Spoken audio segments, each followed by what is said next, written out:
The sacrifice, the great chamber of the Galactic Council, stretched upward like a cathedral made of starlight and cold ambition, its crystalline walls humming with the voices of 12 ancient species who had ruled the galaxy for 10,000 years. Ambassador Torvax of the Velith Imperium stood at the central podium, his silver scales catching the light as he surveyed the assembled delegates with something between boredom and contempt.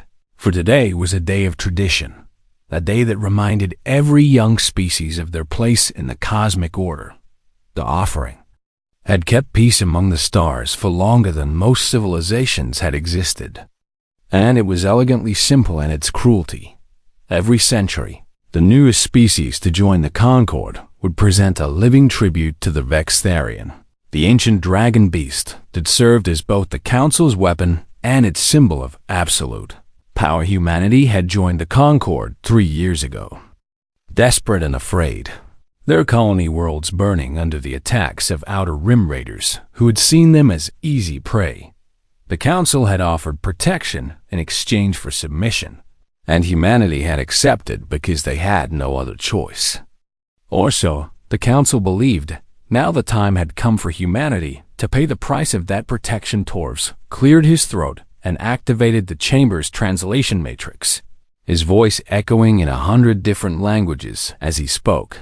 The species known as humanity stands before this council accused of arrogance, defiance, and the unforgivable crime of believing themselves equal to the elder races, who have guided this galaxy since before their ancestors crawled from the mud of their birth world.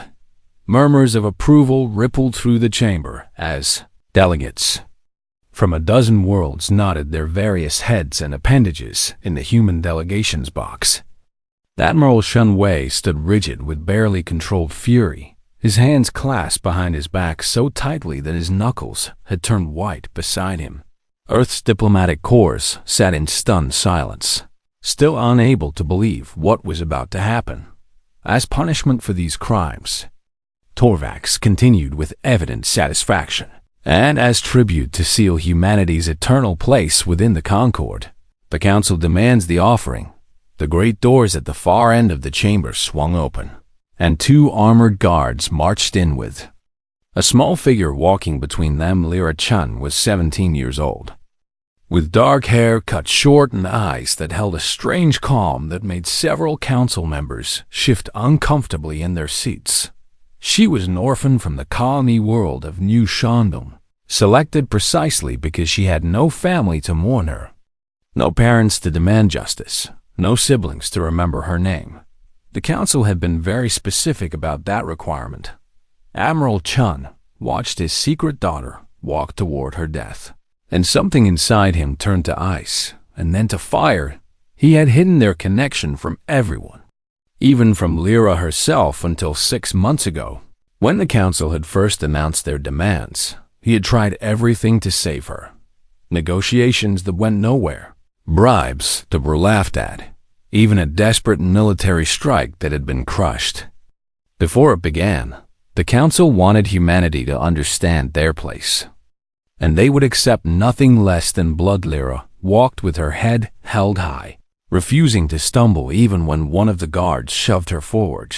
She had volunteered for this in the end, after learning the truth about her father, after understanding that her death might buy humanity time to grow stronger. One life, she had told him in their last private moment together, is a small price for the survival of our species. He had wept then, for the first time since her mother had died giving birth to her, and she had held him like he was the child, and she was the parent. Remember what I am about to say, she had whispered against his hair. The nail that stands up gets hammered down, but the nail that waits can become the hammer. Now she stood before the council, small and alone and utterly unafraid. Torvax descended from his podium and approached her with the ceremonial blade, a weapon that had tasted the blood of 100 species across 10,000 years. Do you have any final words, human? He asked. Not really caring about the answer, Lyra looked up at him, then slowly turned her gaze to sweep across every delegate in the chamber, meeting each pair of eyes with her own. When she spoke, Her voice was quiet, but somehow it carried to every corner of that vast space. "You will remember this," she said. "Every single one of you will remember this moment for the rest of your lives. And when the time comes, you will wish you had chosen differently." Several delegates laughed nervously, but others felt a chill run down their spines at something in her voice, something that sounded less like a threat and more like a prophecy. Dervax snorted in contempt and raised the blade. "Kneel." He commanded. Lyra knelt, but she did not bow her head. Instead, keeping her eyes fixed on her father across the chamber, Admiral Chen met her gaze and saw no fear there, only love and a strange certainty that he did not understand. The blade fell. The sound it made was small and wet and final, and it echoed in the sudden silence of the chamber, like a door slamming shut on everything humanity might have been. Lyra's body crumpled to the polished floor, while her head was caught by a ceremonial servant and placed upon a golden platter. Admiral Chen did not scream, did not weep, did not move at all. He simply stood there with his hands still clasped behind his back, watching as the servant carried his daughter's remains toward the great pit at the center of the chamber. The pit was ancient, older than the council itself, and it led down into darkness where something massive stirred. The Vextharian had been the council's weapon since before recorded history, a dragon beast the size of a starship with scales black as the void between galaxies and eyes that burned. With intelligence far older than any civilization present, no one knew where it had come from or what it truly was, only that it was eternal and hungry and absolutely loyal to whoever fed it. The servant reached the edge of the pit and tipped the platter forward, sending Lyra's remains tumbling down into the darkness. From below came the sound of movement, of something vast shifting in the shadows. And then silence. The council delegates began to relax, the tension draining from the chamber as the ritual concluded, just as it had concluded 100 times before. But Admiral Chen did not relax. He was still staring at the pit, and his lips were moving in words that no one else could hear. Words that might have been a prayer or might have been a promise. And deep in the darkness below, something ancient opened its eyes and truly looked at what it had been given for the first time in 6,000 years. The unthinkable, the Vextharian, had consumed 10,000 offerings across the long millennia of its service to the Galactic Council. 10,000 lives from 100 different species, each one devoured without hesitation or ceremony. It had never refused it, had never questioned it, had simply accepted each tribute as its due and retreated back into the darkness to sleep until the next feeding. But when the remains of Lyra Chen tumbled into its ancient lair, something changed. The council delegates were already turning away from the pit, congratulating themselves on another successful offering, when a sound rose from below that froze every one of them in place. It was not a roar, not the hungry bellow they had expected to hear as the beast devoured its meal. It was something else entirely. A low, keening noise that resonated at frequencies that made the delegates clutch their skulls in sudden agony. Ambassador Torvax stumbled backward, dropping the ceremonial blade as pain lanced through his brain like a spike of molten metal all around the chamber. Beings of every shape and size were collapsing, crying out in languages that their translation devices could not handle. Only Admiral Chen remained standing, his face twisted in concentration as something vast and ancient brushed against his mind. The Vextharian rose from the pit. It moved slowly, impossibly slowly for something so massive. Its great head emerging from the darkness like a black moon rising over a dead world. Its scales drank the light. Its eyes burned with inner fire, and when it opened its mouth, it did not speak with sound. "Abayuke, have you downy?" The words thundered through every mind in the chamber, bypassing ears entirely and slamming directly into consciousness with the weight of mountains. Torvax managed to lift his head, his silver scales now pale with terror, and he saw something that no living being had witnessed in 6,000 years. The Vextharian was weeping a single tear, luminescent and burning with ancient power. rolled down the beast's enormous face, and fell toward the offering platter where Lyra's remains lay, where the tear touched. Light bloomed. The council delegates watched in frozen horror as the beast lowered its massive head until its snout nearly touched the small body of the human girl it should have devoured.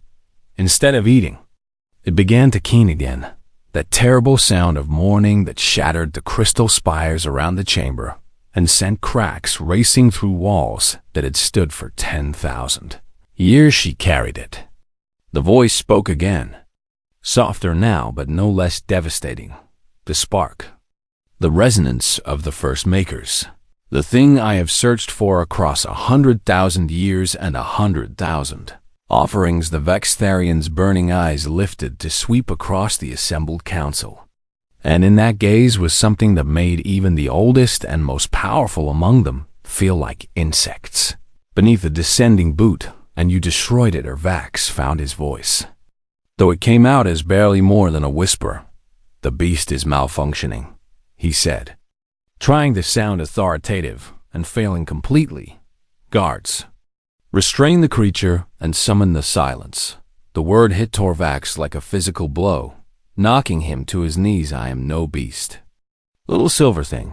I am Kethvorin, last of the Guardians, servant of the first makers who seeded life across this galaxy. Before your species learned to walk, the dragon rose higher, its massive body now fully visible, and the council finally understood how badly they had miscalculated.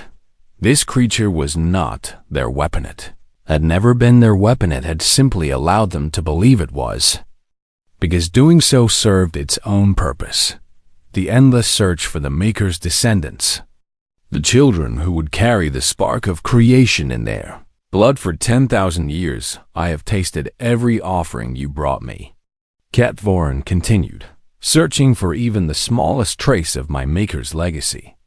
And for 10,000 years I have found nothing but emptiness. The great head turned toward Admiral Chun, who stood alone and unafraid in the human delegation's box. But this one, this small fragile thing you murdered for sport. She burned with the light I have sought since before your ancestors learned to use fire. Admiral Chun stepped forward, and when he spoke, his voice was steady despite the tears streaming down his face. You felt her, he said. You felt what she was. I felt what all of you are. Kethvorin replied. Every human carries the spark, some brighter than others, but all of you are children of the Makers. The inheritors they promised would one day return. The council chamber erupted in chaos as delegates screamed and shouted and tried to flee. But the doors would not open and the walls would not break, and Kethvorin simply watched them panic with ancient patience. She was the brightest I have ever found. The Guardian said, bright enough to wake the forge, bright enough to restore what was lost, bright enough to change everything. Admiral Chun closed his eyes, and when he opened them again, something had shifted behind them. Something that glowed faintly with the same inner light that had burned in his daughter. She knew, he said quietly. She knew what she was, what we all are.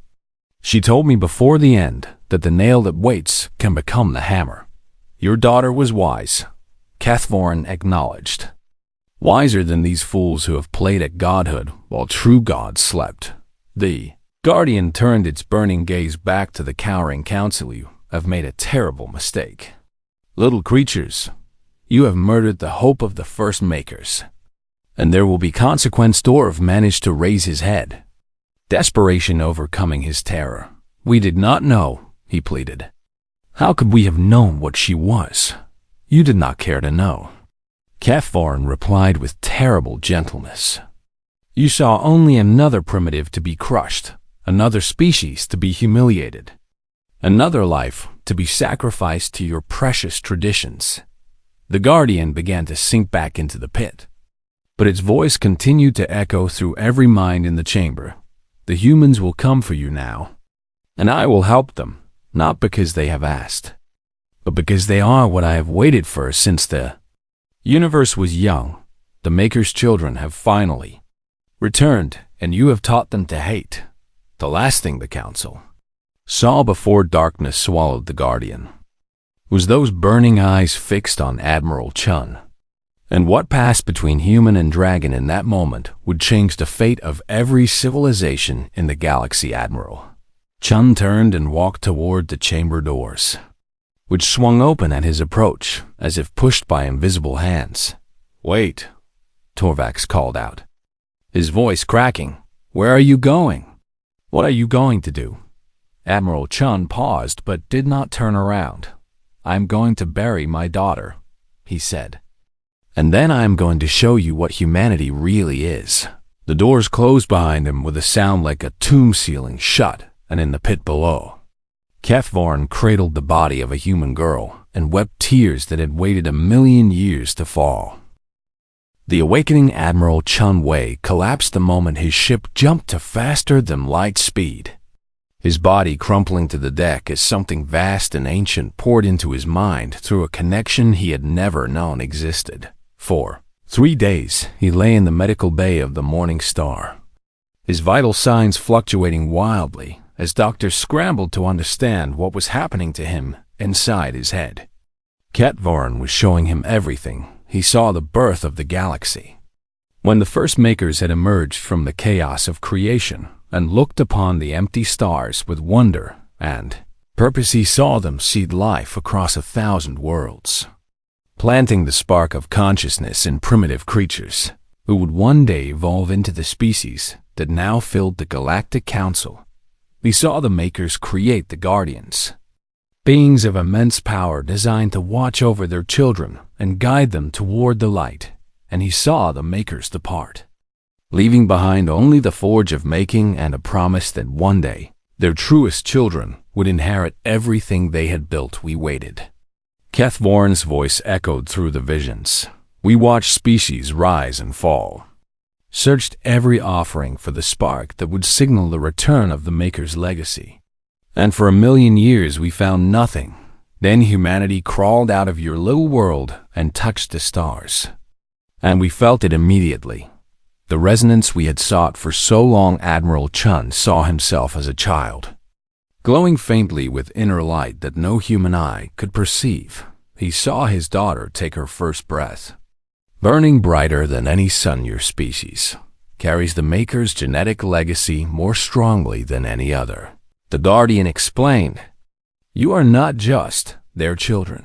You are their heirs. Shen woke on the 4th day with knowledge that changed everything. He called an emergency session of Earth's Defense Council, gathering the most powerful military and political leaders of humanity in a bunker so deep beneath the surface that no scanner could penetrate its walls. When he told them what he had learned, there was silence. General Amara Okonko was the first to speak, a voice barely above a whisper. They think we are primitives, she said slowly, a smile beginning to spread across her face. They have no idea what we really are. Admiral Chun nodded grimly. For 3 years we have hidden our true capabilities, letting the Council believe we were weak and desperate. But the truth is that humanity has been preparing for this moment since we first realized what the galaxy really was. He activated a holographic display that filled the bunker with images of ships, weapons, and installations that officially did not exist. The fleet the Council has seen represents less than 5% of our actual military strength. He continued. The rest has been building in secret, hidden in asteroid fields and dead systems in places the Council never thought to look. The display showed 10,000 warships, each one larger and more powerful than anything the Council had ever fielded. We also have something else, Admiral Chun said, his voice dropping. Something the Guardian has given us. He pulled up a star chart that showed a single point of light pulsing at the heart of a dead system, the Forge of Making, the device the first makers left behind to help their children claim their inheritance, has been waiting for us for 1,000,000 years. General Okonkwo leaned forward, her eyes gleaming. What can it do? Everything, Chun replied. It can give us weapons that unmake matter at the quantum level, ships that move between moments of time, And most importantly, his voice caught. It can restore those the makers deemed worthy. The implication hung in the air like a held breath. Your daughter, someone whispered, Admiral. Chun closed his eyes and nodded.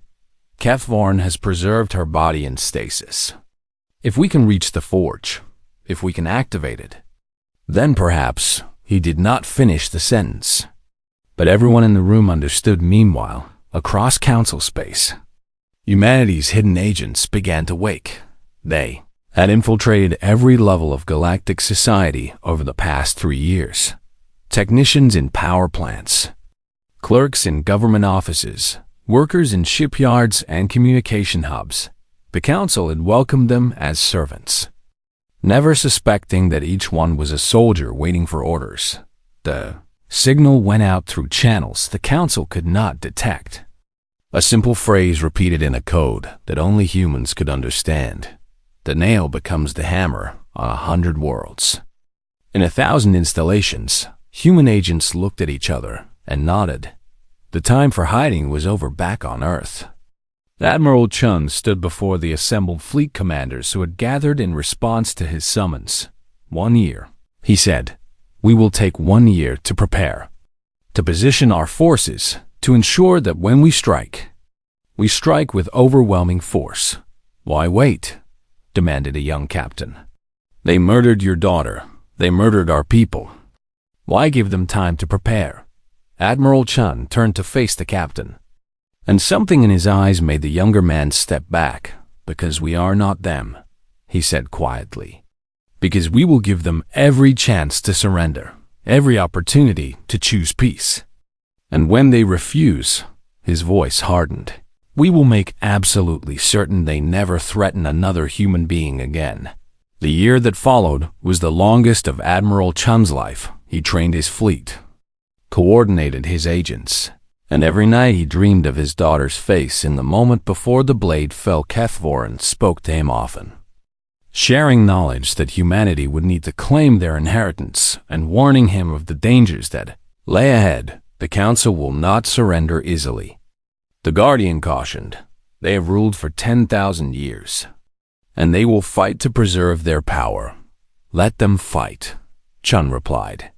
They will learn what humanity becomes when we have nothing left to lose. On the anniversary of Lyra's death, exactly 1 year after she had knelt before Ambassador Torvax and looked into her father's eyes, the human fleet assembled at the edge of council space. 10,000 ships bearing the silhouette of a dragon on their hulls. Admiral Chun stood on the bridge of the flagship, the Morning Star, and prepared to send a message that would shake the foundations of galactic civilization. Open a channel, he ordered.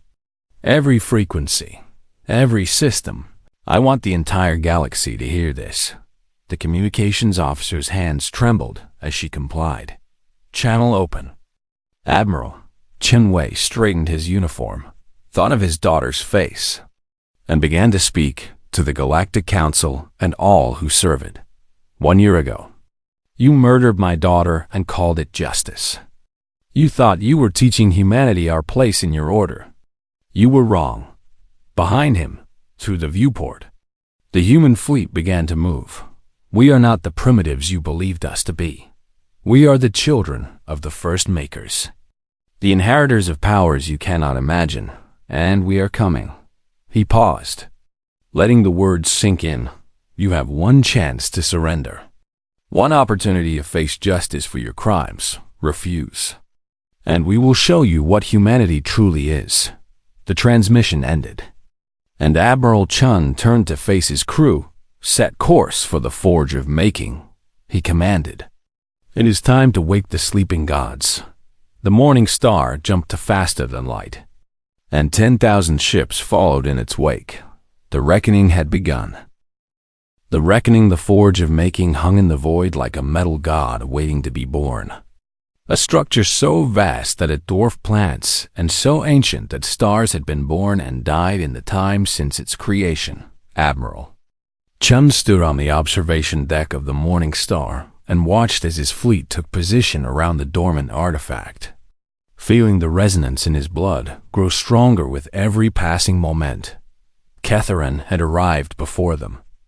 The Guardian's massive form coiled protectively around the forge's central spire, like a dragon guarding its most precious treasure. "You have come." The ancient voice echoed through Chun's mind. "The forge has been waiting for you, for all of you." Admiral nodded slowly, his gaze fixed on the small stasis pod that floated beside the Guardian, his daughter's body, preserved in perfect stillness, waiting for the miracle that only the Maker's technology could provide. "Show me what to do," he said. "Place your hand upon the activation matrix," Catherine instructed. "The forge will recognize your blood, your spark, and it will wake." Chen took a shuttle to the forge's surface, walking alone through corridors that had been silent for 1,000,000 years. The walls were covered in symbols that he somehow understood. Genetic memories rising from the depths of his DNA to translate the language of the first Makers found the activation matrix at the heart of the structure. A simple pedestal beneath a dome of crystallized light. When he placed his hand upon it, the forge of making woke light exploded outward in every direction, racing through the dormant systems like blood through veins that have forgotten how to pump across the galaxy. Sensors on 1,000 worlds detected the surge of power and scrambled to understand what it meant. The Galactic Council received the readings in their emergency session, where they had been frantically debating how to respond to humanity's ultimatum. Ambassador Torvax stared at the data on his screen and felt his blood run cold. "That energy signature," he whispered. "It matches nothing in our records, nothing except the mythological texts," finished Counselor Vethener of the Crystalline Collective, a glass-like body trembling. "The legends speak of a device left behind by the beings who created all life. A forge that could unmake and remake reality itself." "Fairy tales," scoffed Admiral Krethvis of the Armored Legion. "The humans are bluffing. Their ships may be more numerous than we expected, but they cannot possibly." His words died in his throat as new readings flooded the Council's displays. The human fleet was changing. Ships that had seemed merely large were now growing, their hulls expanding and shifting as the forge's power flowed through them. Like water through a drought-stricken riverbed, weapon systems that had been dormant for 3 years came online, each one capable of destruction on a scale the Council had never imagined. And at the heart of the fleet, the Morning Star had become something else entirely, a vessel that seemed to exist in multiple dimensions at once, its form flickering between states of matter that the Council sensors could not properly detect. Admiral Chun's voice cut through the Council's panic, transmitted on frequencies that could not be blocked or jammed. "You chose not to surrender," he said simply. "You chose to believe that you could fight against the heirs of the first Makers with weapons designed for lesser wars." The display behind him showed the human fleet spreading out across Council space, appearing simultaneously at strategic points that should have been months apart at maximum, faster than light speed. "You were wrong." The war began in that moment. Though calling it a war would be generous, human ships materialized above Council homeworlds without warning, their weapons already charged, their demands simple and absolute: surrender or be unmade. Most chose to surrender. The Velith Imperium, Ambassador Torvax's own people, were the first to lay down their arms after human agents simultaneously disabled their entire planetary defense grid and revealed that they had been operating the power systems for the Velith capital for over 2 years. The Crystalline Collective simply shattered their weapons and broadcast their surrender on every frequency, their ancient leaders having recognized the truth the moment the forge awoke. "The children of the Makers have returned," they announced. "We will not fight against prophecy fulfilled." Only the Armored Legion resisted. Admiral Krethvis gathered his fleet for a final stand at the Legion's fortress world, a planet so heavily defended that it had never been conquered in 10,000 years of galactic warfare. He believed that strength would prevail over technology. That courage would overcome even the power of ancient gods. He was wrong. The human fleet arrived in a single terrifying moment. Ships appearing around the fortress world like wolves surrounding a wounded deer admiral. Chun offered surrender one final time. Your soldiers do not have to die, he said. Your world does not have to burn. Accept our terms. Face justice for your part in my daughter's murder. And this ends without further bloodshed. Krethvaz's response was to open fire. The battle lasted exactly 17 minutes. Human weapons unmade legion ships at the molecular level, simply erasing them from existence without debris or survivors' legion weapons. The most powerful in the galaxy by any previous standard, splashed harmlessly against shields that existed partially outside of normal space-time. When it was over, the Legion's fleet was gone and their fortress world was surrounded. Its defenses stripped away by precision strikes that had killed not a single civilian. Admiral Kreth was surrendered from the bridge of his burning flagship, his voice broken and his pride shattered. What are you? He whispered as human soldiers boarded his ship. The Marine who arrested him was a young woman with dark hair and calm eyes who reminded him painfully of the human girl he had watched die a year ago. We are humanity, she said simply, and we are done being your victims. Across the galaxy, the pattern repeated itself. Human agents revealed themselves. Council defenses crumbled, and one by one, the 12 species of the Galactic Council surrendered to the beings they had dismissed as primitives. The war lasted 6 weeks in total. It would have lasted 6 hours if Admiral Chun had allowed unrestricted warfare. But he insisted on accepting surrenders, on minimizing casualties, on proving that humanity was better than the cruelty that had been inflicted upon them. When it was over, he returned to the forge of making. Kethram waited for him there. The Guardian's ancient eyes filled with something that might have been pride. You could have destroyed them all. The dragon observed. You had the power to erase every species that voted for your daughter's death. Why did you stay your hand? Admiral Chun stood before the stasis pod that held his daughter's body, his hand pressed against the cold glass. Because that is not who we are, he said quietly. Because Lyra would not have wanted genocide in her name. The Makers would be proud. Kethvorin said, they created you to be better than this. To be the light that guides the galaxy forward, not the fire that burns it down. The Guardian's head lowered toward the stasis pod, and now it is time to fulfill the final promise. Light gathered around the pod, the forge's power focusing on the small body within. Admiral Chun watched through tears as his daughter's wounds began to heal, as color returned to her cheeks, as her chest rose and fell with the first breath she had taken in over a year. Lyra Chun opened her eyes, and the galaxy would never be the same. The new order. Lyra Chun opened her eyes to light and warmth and the sound of her father weeping. For a long moment she did not understand where she was or what had happened. Her last memory, a blade falling toward her neck, and a strange sense of peace as she accepted her fate. Then, the memories rushed back. The cold floor of the council chamber, the contempt in Ambassador Torvax's eyes, the knowledge that her death would buy humanity time to grow strong. But she was not dead. She was lying in some kind of medical pod, surrounded by technology that hummed with power she could feel in her bones. And her father was holding her hand like he would never let go. Dad, she whispered. And the word came out rough and strange. After so long without use, Admiral Chun made a sound that was half laugh and half sob, pulling her into an embrace so tight it almost hurt. Welcome back, he managed to say through his tears.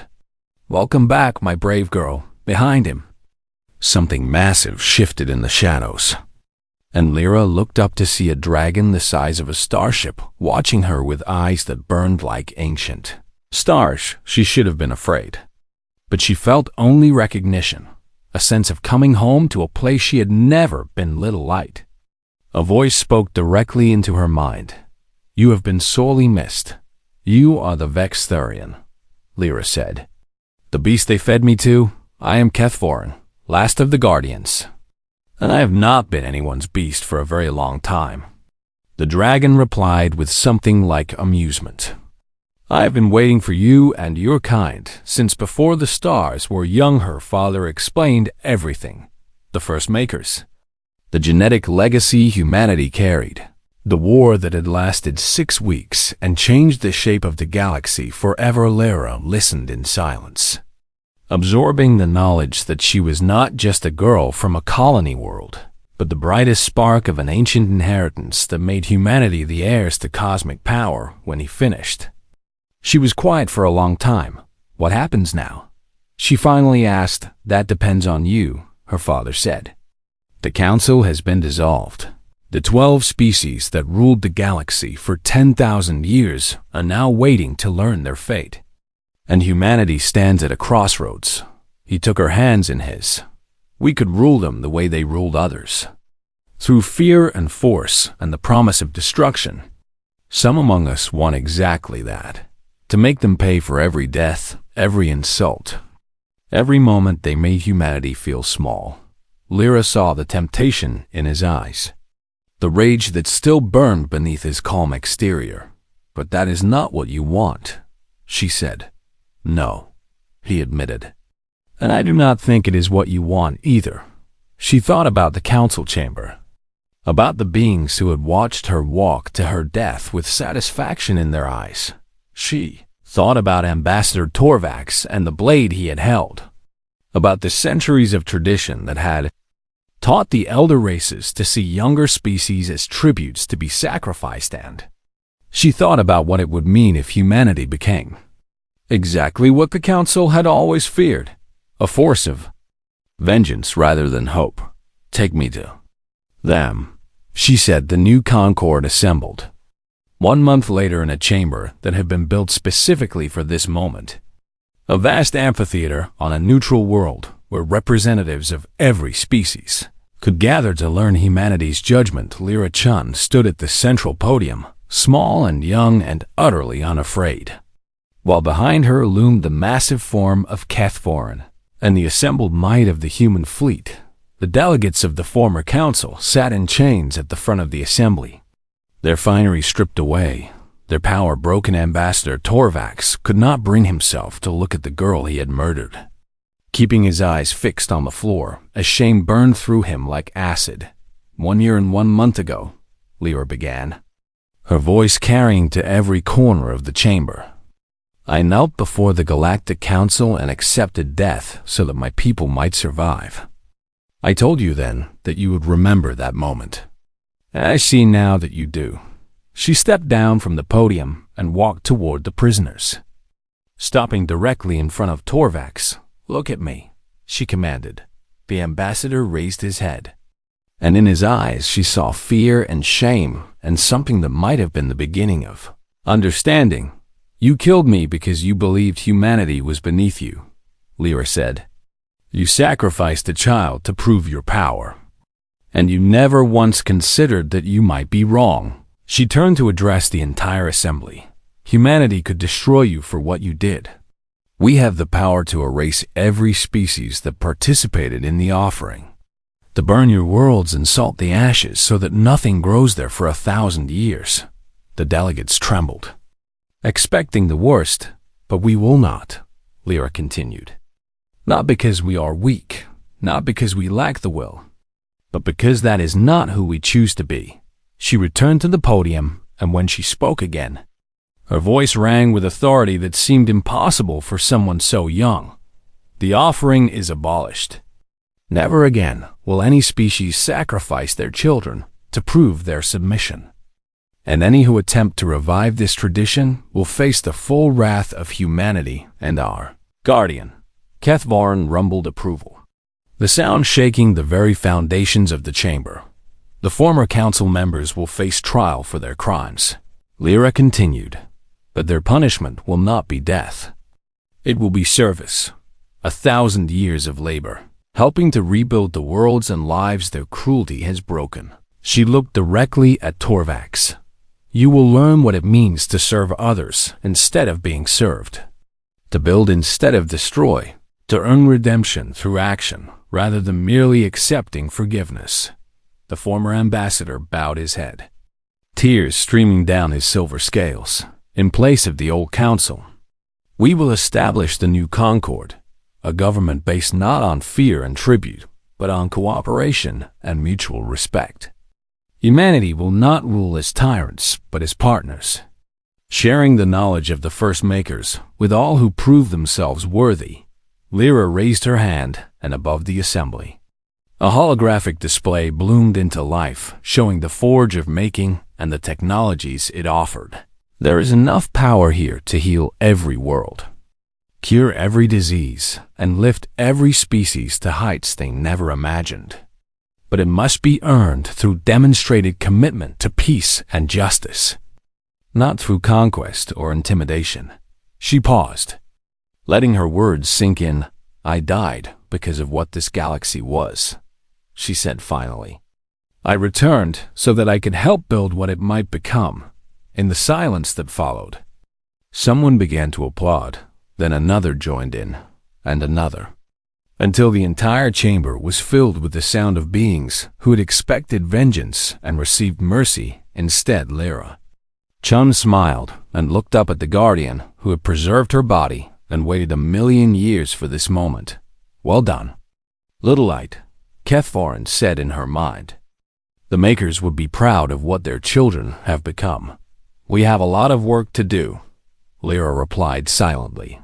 "Yes," the dragon agreed, "but for the first time in 1,000,000 years, I believe the work will be worth it 5 years later." Lyra stood on the observation deck of the new Concord's capital station and watched ships from 100 worlds pass by in peaceful commerce. Her father had retired from the military, spending his days teaching history to students from species who had once considered humanity nothing more than prey. Ambassador Torvax had completed the first year of his service, working alongside human aid workers to rebuild a colony world that had been devastated by raiders generations ago. He had not asked for forgiveness, and Lyra had not offered it. But she had seen the change in him, the slow understanding that true strength came not from cruelty but from compassion. Kethvarin remained at the forge, guarding the ancient technology and training a new generation of guardians from among the brightest sparks of 100 species. The galaxy was not perfect. There were still conflicts, still struggles, still beings who dreamed of power and domination. But there was also hope.